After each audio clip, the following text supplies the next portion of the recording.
সামিল হয়েছে।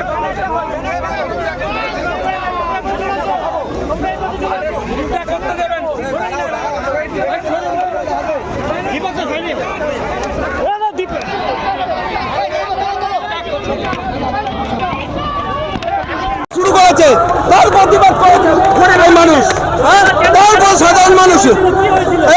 আমাদের শুভেন্দু অধিকারীর মিছিল যাচ্ছে, এই যে টিএমসি পার্টি অফিসের এখান থেকে কিছু টিএমসির গুন্ডা শুভেন্দুকে গালিগালাজ করে এখান থেকেই করেছে, এখন এর ভিতরে লুকিয়ে আছে।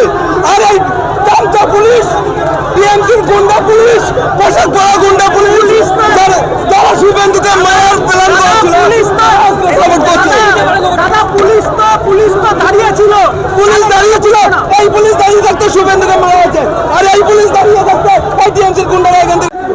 দেখুন, আমাদের সুষ্ঠু সভ্য মিছিল তৃণমূল আক্রমণ করছে, এবার তৃণমূল আক্রমণ করে আটকাতে পারবে না বিজেপি কার্যকর্তাদের, নাহলে 2রা মের পর আজকে পশ্চিমবঙ্গে বিজেপি থাকতো না।